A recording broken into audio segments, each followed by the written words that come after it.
পাপা চোখটা খোলো না।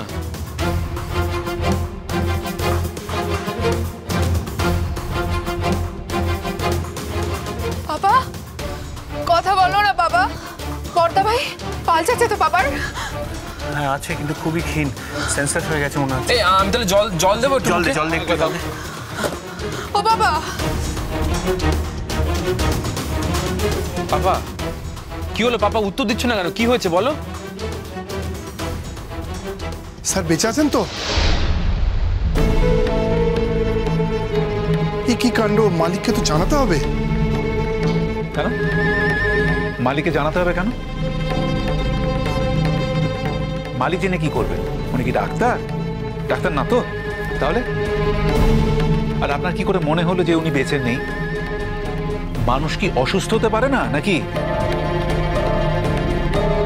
সব ব্যাপারে আপনারা এত বেশি প্যানিক করেন না।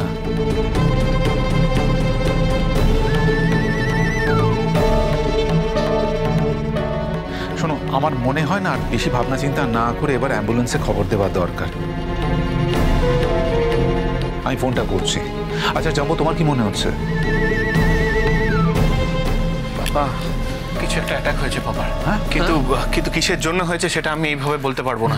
কিছু টেস্ট করতে হবে, টেস্টগুলো করার জন্য পাপাকে ইমিডিয়েটলি হসপিটালে নিয়ে যেতে হবে। তোমার মাকে একটা খবর দিতে হবে। না রোহিত আঙ্কেল, মা বাড়িতে একা আছে, এখন এটা জানলে কিন্তু। না না না না না, শ্রীময়ীকে তো সত্যটা জানানো দরকার।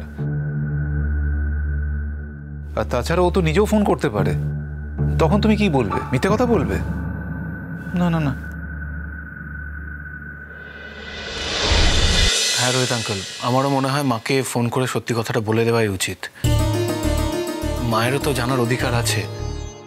দেখো, আমার মনে হয় তুমি ফোন করে এটাই বলো যে আমরা এখানে এসে পাপাকে সেন্সলেস অবস্থায় বিছানায় পড়ে থাকতে দেখেছি।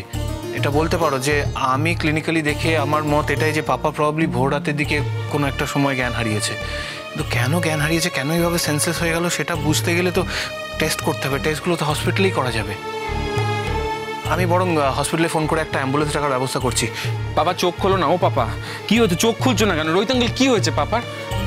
ও বাবা, ও বাবা কথা বলো না একবার।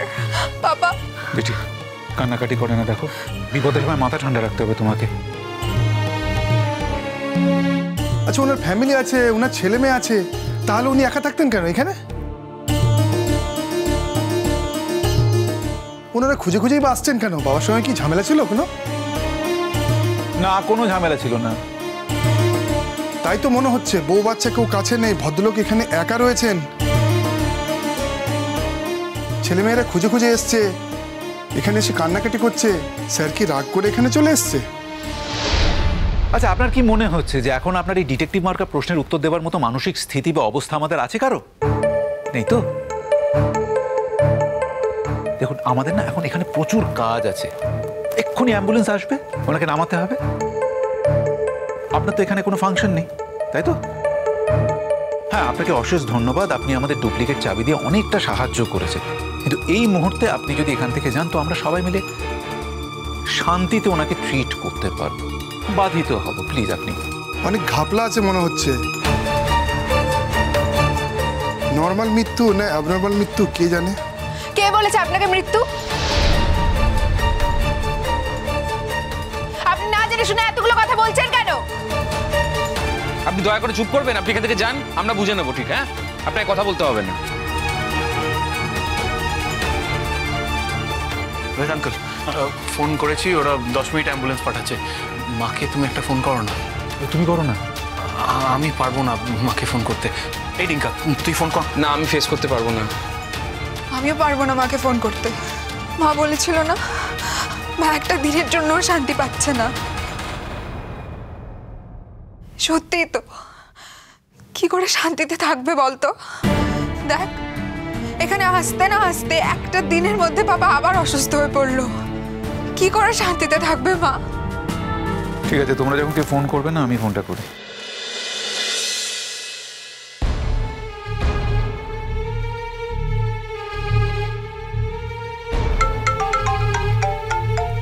হ্যাঁ রোহিতা বলুন, কি পেয়েছেন? হ্যাঁ শ্রীময়ী, বাড়িটা খুঁজে পেয়েছি। সব সব ঠিক ঠিক ঠিক আছে তো? না শ্রীময়ী, সব ঠিক নেই।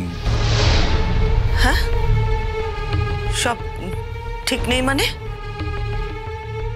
বাবা, পরিস্থিতি এমন হয়েছিল যে কেয়ারটেকার যদি আমাদের ডুপ্লিকেট চাবিটা না দিতেন তাহলে বোধহয় আমাদের দরজা ভেঙে ঢুকতে হতো, কারণ দরজা ভেতর থেকে বন্ধ ছিল আর অনিন্দর দরজা খোলার মতো অবস্থা ছিল না। কেন কেন রোহিতদা? দেখো শ্রীময়, তুমি ভয় পেও না। আমরা খুলে দেখলাম যে সেন্সলেস হয়ে পড়ে আছেন, এবং কিসের জন্য সেন্সলেস হয়েছে সেটা ঠিক বোঝা যাচ্ছে না, তবে এক্ষুনি একবার হাসপাতালে নিয়ে যেতে হবে। হসপিটালে? হ্যাঁ, হসপিটালে না নিয়ে গেলে তো বোঝা যাবে না। জাম্বো প্রাথমিকভাবে পরীক্ষা করে দেখলো যে ওর ধারণা যে একটা বোধহয় মাইল্ড অ্যাটাক গোছের কিছু একটা হয়েছে, তবে যতক্ষণ না টেস্টগুলো করানো হচ্ছে, রিপোর্টগুলো আসছে, নিশ্চিতভাবে কিছু বলা যাচ্ছে না।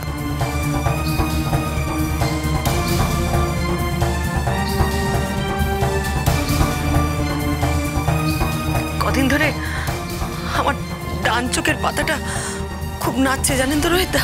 হ্যাঁ, তখনই না আমার মনে হচ্ছিল কিছু একটা অঘটন ঠিক ঘটবে। না, তুমি এরকম ভাবছো কেন? দেখো, এমনও তো হতে পারে যে অঘটন বা ওই জাতীয় কিছু ঘটেনি। হাসপাতালে নিয়ে গেলাম, কিছু প্রাথমিক পরীক্ষা করার পর ওনাকে ছেড়ে দেবেন, আর উনিও ড্যাং ড্যাং করে হাসতে হাসতে বাড়ি চলে আসবেন। বলছি যে কোন হসপিটালে নিয়ে যাচ্ছেন? ওই যে হাসপাতালটা আমি প্রেফার করি, শ্রমঞ্জিতের রেফারেন্সে, সেখানেই নিয়ে যাচ্ছি। তুমি না পারলে ওই হসপিটালে চলে এসো। কি আশ্চর্য বলুন তো, এতদিন এ বাড়িতে ছিল না, আর কিচ্ছু হলো না। প্রথম একটা অন্য বাড়িতে গেল আর সেখানে গিয়ে এরকম কাণ্ড। আচ্ছা, এটা কি ও ইচ্ছে করে করেছে, মানে প্ল্যান করে করেছে?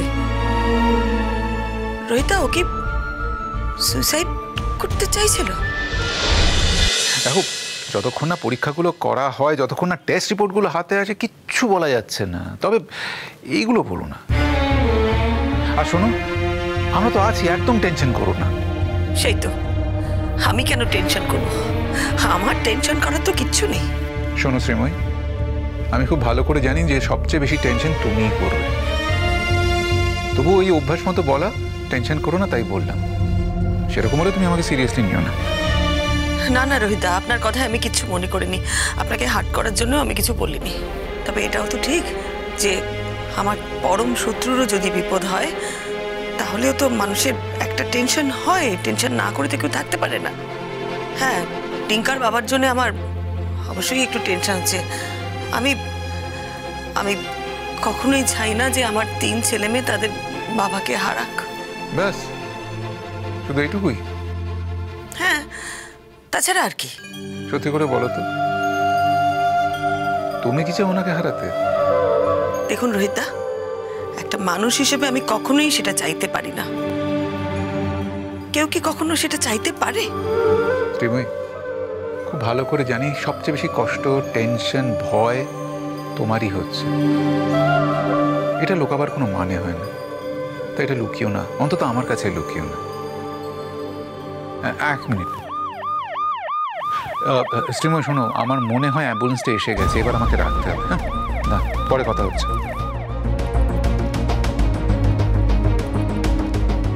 আচ্ছা, অ্যাম্বুলেন্স মনে হয় এসে গেছে, সাইরেনের আওয়াজ শোনা যাচ্ছে, তো ওনাকে তো নিয়ে যেতে হবে। বলছি রোহিত আঙ্কেল, মা কি বললো? মা কি আসছে? তোমার মা না এসে পারবে, হয়তো দেখবে আমাদের আগে গিয়ে পৌঁছে বসে আছে। দাঁড়াও, আমি নিচ থেকে গিয়ে স্ট্রেচার টানার ব্যবস্থা করছি। বাবা, বাবা ঠিক হয়ে যাবে বাবা। ও বাবা, তবে যতক্ষণ না টেস্টগুলো করানো হচ্ছে, রিপোর্টগুলো আসছে, নিশ্চিতভাবে কিছু বলা যাচ্ছে না। তুমি তো নিজে ভালো থাকবে বলে এখান থেকে চলে গেলে, তাহলে কেন পারলে না ভালো থাকতে? কোথায় আটকালো তোমার? এখন তোমার বৃদ্ধ বাবা মাকে আমি কি বলবো? কেন তুমি সবসময় আমাকে এভাবে শাস্তি দাও? কেন আমাকে এক মুহূর্তের জন্য তুমি শান্তিতে থাকতে দাও না? কেন কেন?